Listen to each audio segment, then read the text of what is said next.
Bienvenue chers téléspectateurs, c'est Moïda Gadamo avec le journal du lundi 6 mars. Le Premier ministre Abiy Ahmed et sa délégation se sont rendus à Qatar, au Doha, dans le cadre de la 5e conférence des Nations Unies sur les pays les moins avancés. LDC5 a eu lieu à Doha, au Qatar, dans le but de mobiliser les engagements de la communauté internationale en faveur de la mise en œuvre du programme d'action de Doha pour les programmes des pays les moins avancés adopté par l'Assemblée générale des Nations unies en avril 2022. Les pays les moins avancés du monde sont engagés dans une course qui ont comprise à atteindre les objectifs de développement durable d'ici 2030. Entre-temps, le Premier ministre Abiy Ahmed a rencontré hier l'émir du Qatar, le cheikh Tamim ibn Hamad Al Thani, et les deux responsables ont exploré les moyens de renforcer les relations bilatérales entre leurs pays respectifs et ont échangé des points de vue sur les questions régionales. Il existe de nombreuses opportunités pour les investisseurs qatariens dans divers secteurs en Éthiopie, a noté le Premier ministre Abiy. Au cours de son séjour au Qatar, le Premier ministre Abiy Ahmed a également rencontré son Altesse Cheikh Hamid bin Khalifa Al Thani, père de l'émir de l'État du Qatar. Les discussions ont porté sur le soutien du développement social et aux investissements en Éthiopie.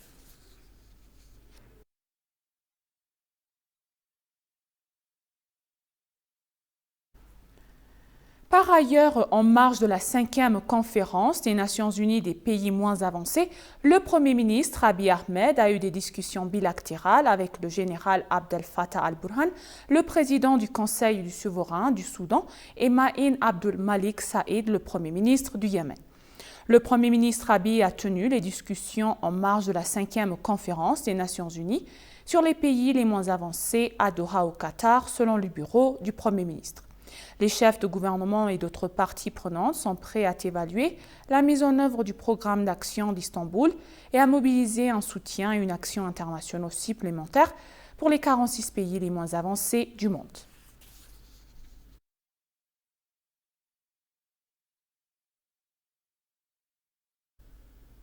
L'histoire de l'Éthiopie est surtout faite de succès s'il s'agit de la lutte contre les envahisseurs étrangers qui tentent de remettre en cause son unité, sa souveraineté et son intégrité.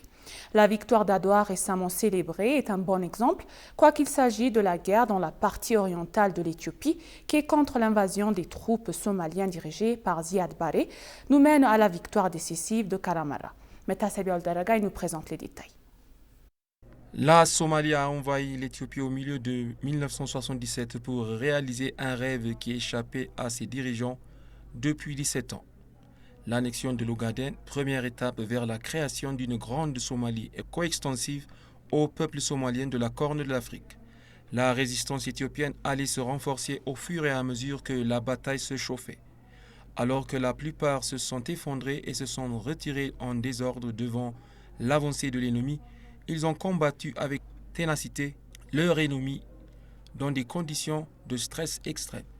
L'armée de Barre a utilisé plus de 28 avions de combat en plus des armes modernisées pour réaliser son rêve éveillé d'étendre son territoire en prenant l'Ogaden et d'autres régions d'Éthiopie.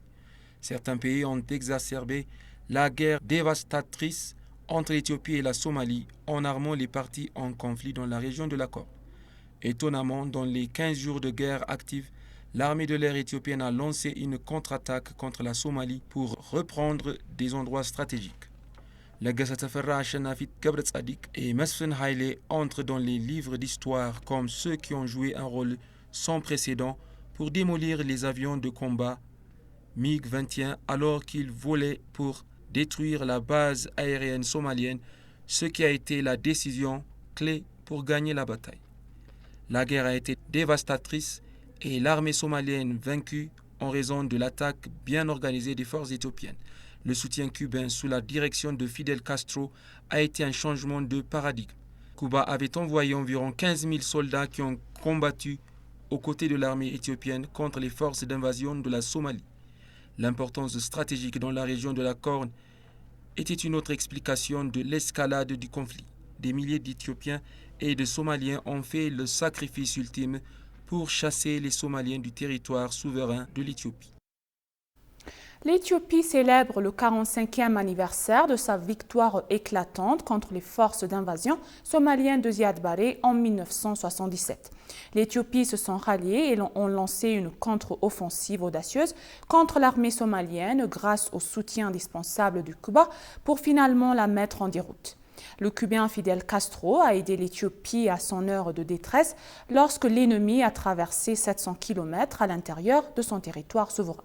Tesfaïl Michael a plus.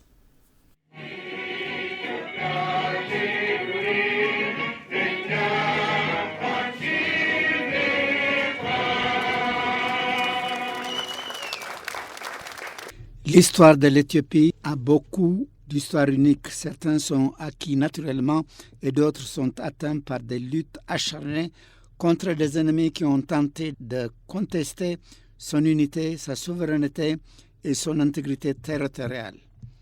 La 45e célébration de la victoire de Karamara au Parc de l'Amitié Éthio-Cuba a dépeint les sacrifices amers que les Éthiopiens ont payés pour sa loyauté et sa dignité et marque la victoire des forces de défense éthiopiennes sur l'armée d'invasion de Ziad Barre de Somalie en 1975. L'événement a été chaleureux et coloré au Parc de l'Amitié éthio-cubain en présence des membres de la communauté diplomatique, des hauts responsables gouvernementaux, d'anciens combattants et des citadins.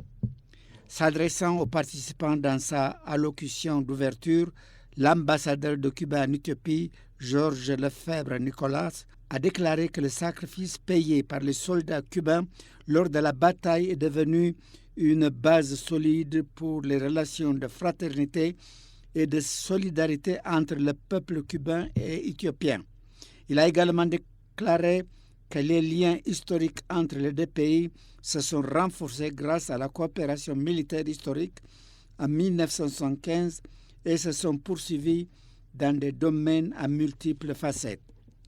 L'Éthiopie est un pays qui a défendu sa souveraineté contre de nombreuses tentatives d'invasion par des étrangers grâce au sacrifice des braves fils et filles. L'Éthiopie se souvient toujours du soutien qu'elle a reçu des pays frères en cas de besoin. Elle a salué le soutien de Cuba dans la défense de l'invasion de Ziad Barre.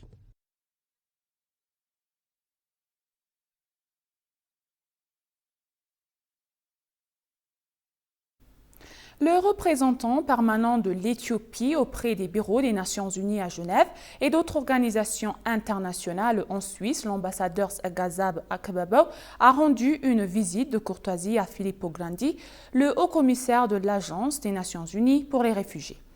Il a évoqué les moyens de soutenir l'Éthiopie qui accueille près d'1 million de réfugiés, dont plus de 100 000 nouveaux réfugiés somaliens qui se trouvent actuellement dans le pays en raison du conflit en cours dans le district de la Sanoute. Le haut-commissaire du HCR a apprécié la générosité de longue date du peuple et du gouvernement éthiopien pour l'accueil des réfugiés. Le HCR travaille sur un nouvel appel pour les nouveaux arrivants, a-t-il noté.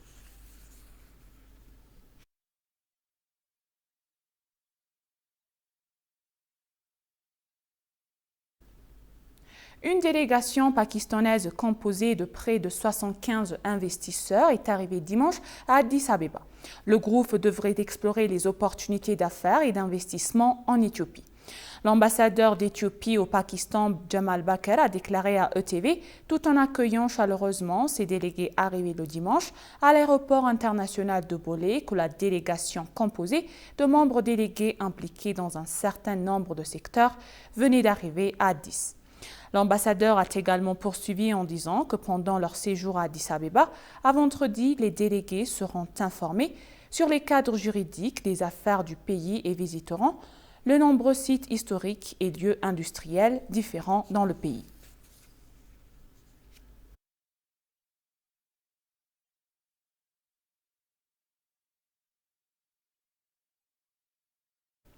Le ministre d'État des Affaires étrangères, l'ambassadeur Meskanou Arga et la ministre de la Planification et du Développement, Dr Fezoum Assafa, ont tenu une réunion d'affaires avec le cofondeur d'une société internationale basée en Hongrie, Equilibrium Capital, par Peter Nagy à Doha, au Qatar.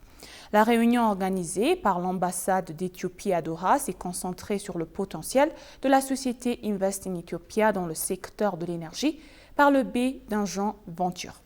L'Equilibrium Capital est une société engagée dans la fourniture de financement durable, y compris dans les infrastructures énergétiques. Selon Ella, les hauts responsables éthiopiens ont informé le cofondateur de l'entreprise des opportunités d'investissement en Éthiopie, en particulier des potentiels de production d'énergie renouvelable et de transmission et de fourniture de services d'électricité. Ils ont également souligné la priorité accordée par le gouvernement éthiopien aux capitaux propres à la suite de l'ouverture des secteurs bancaires et financiers aux investissements étrangers et en cours de mise en œuvre dans le cadre de la réforme économique locale éthiopienne.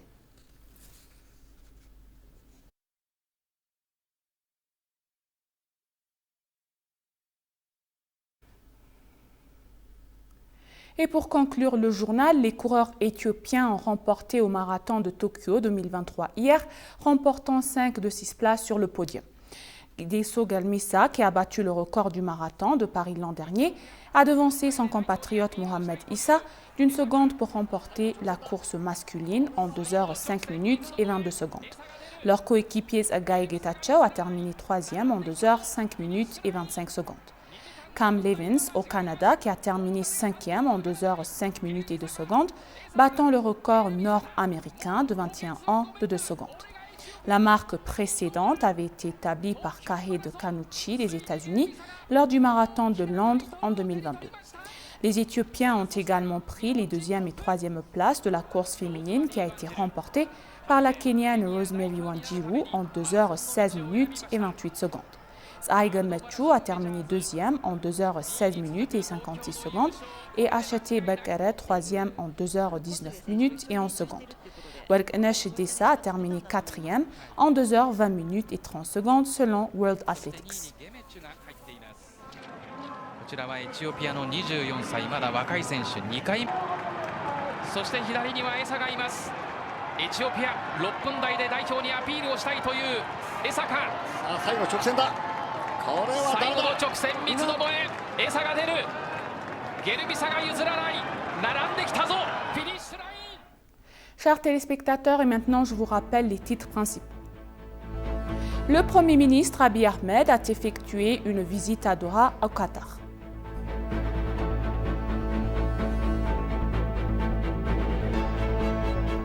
L'Éthiopie marque la 45e anniversaire de la victoire de Karamara au parc de Ithio-Kuba.